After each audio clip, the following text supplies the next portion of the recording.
Emotions matter more than synchronicities. What does that mean, huh?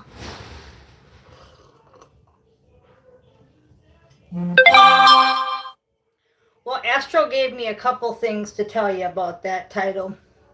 One is you go to a restaurant and it says best food ever, rated #1 in the area. And you order the food and it's the worst food you've ever had. Do you see how that sign lied? Because you know in your gut that that was the worst food ever.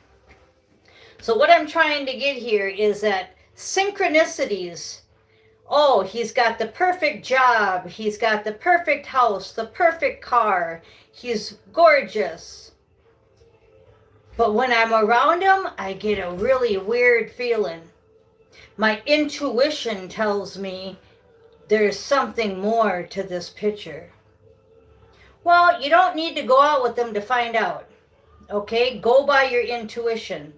Oh, but he asked me out and he's got everything on my checklist. Doesn't matter. The signs, the symbols, and the synchronicities are all good. But your intuition, remember when I said inner vision is being amplified? That's what's important. I know yesterday Steve had a reading. I think it was the Virgo reading, but it's just one reading out of 12. We don't go by signs, but at one time we did. Okay, so I've got 2 signs here, water and air, that came out of Tasha's Divine Guidance deck. But I go by water and air. You need water and air to survive. So that was the message there. In order for us to survive, Astro's telling you to use your emotions over your synchronicities. So take your synchronicities, take your signs, take your symbols, like the thumbnail. The thumbnail has some signs and symbols on it. If you know that language, you can decipher it. I don't know that language, so put it in the comments what it says if you decipher it. But the point I'm trying to make is we have to follow our intuition. So when I did that shorts yesterday on We Built This City, there were 3 readings in one. One was to go with your divine marriage that's coming, your twin, right?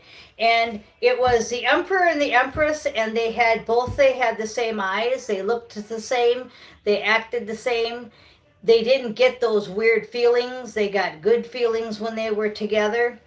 Well, that was the first reading. The second reading was all about what's going to happen if you settle for less and you don't listen to your heart and you don't listen to your intuition. You're going to get the second part of that reading. And then the third reading was talking about changes. It's about closing out your karmic assignments, getting fired from a job, having a gold digger take all your money. It's all part of the karmic assignment you had to go through. So make sure you check out that short.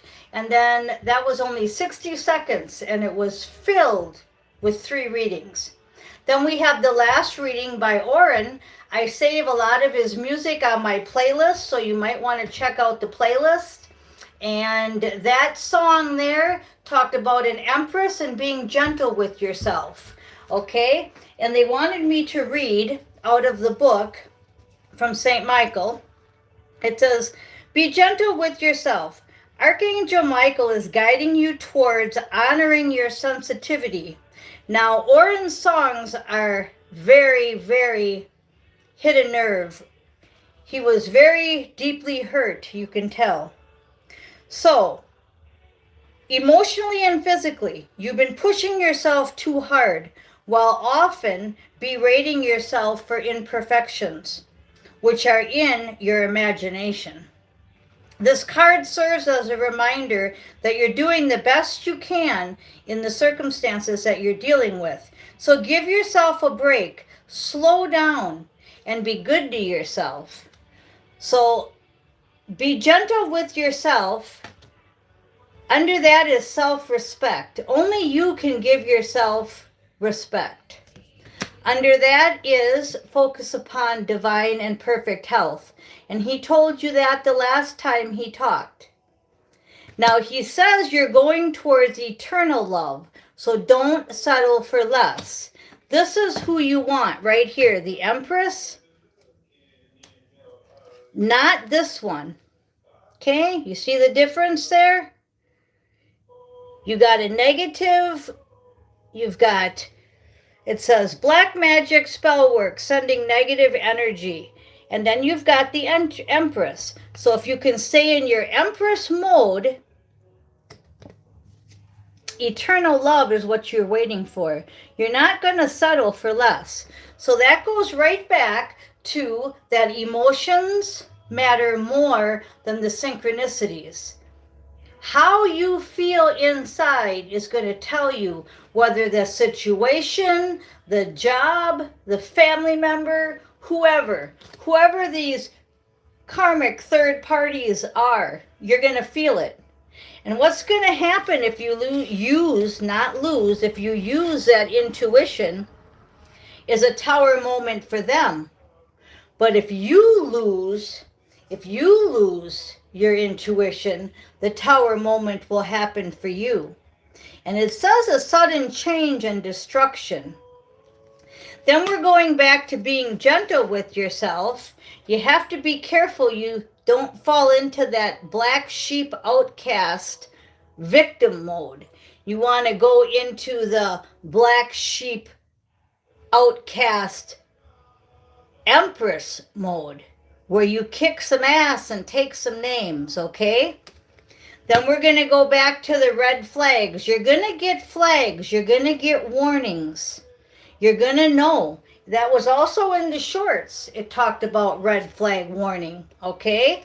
So you want to move forward into a new opportunity, and you want to take that risk. You definitely want to take that risk. What's on my hand here? Looks like I got a big incense mark there.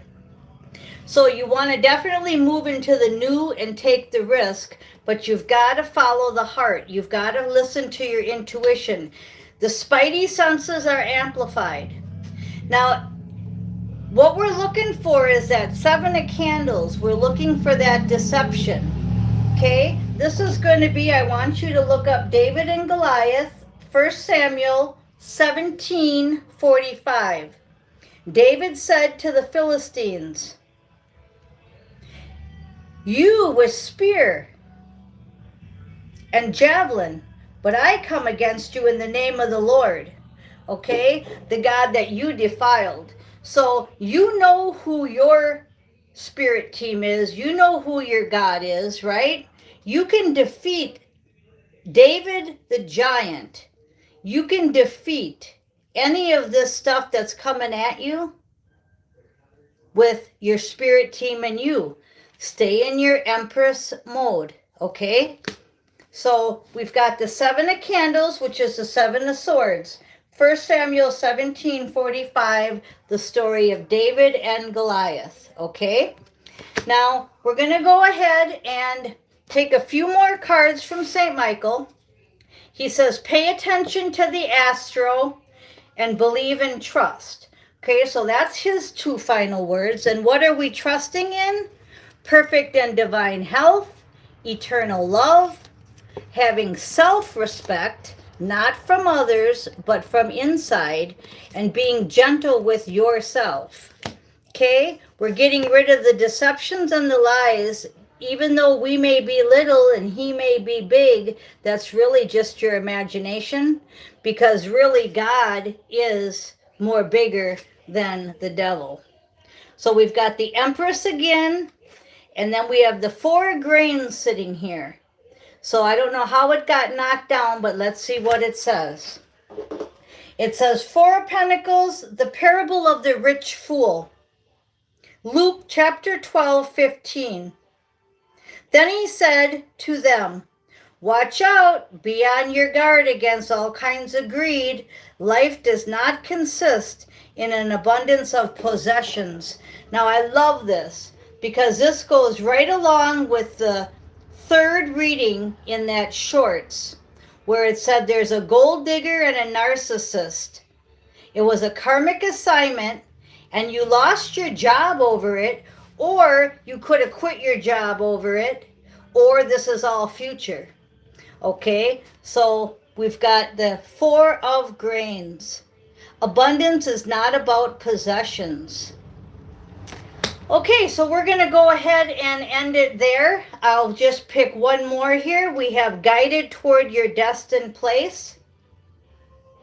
And then the gold diggers under that with the narcissist. So isn't that wild? I just mentioned the narcissist and the gold digger. And they're underneath you are guided toward your destiny. So you want to stay on that path. But you want to listen to your heart. You want to listen to your emotions. You want to listen to your third eye telling you more than the synchronicities of, oh, well, the sign said this is the best place to eat in town. And you go in and get food poisoning and die. Okay, so I am Miss Mystic. Thank you for listening.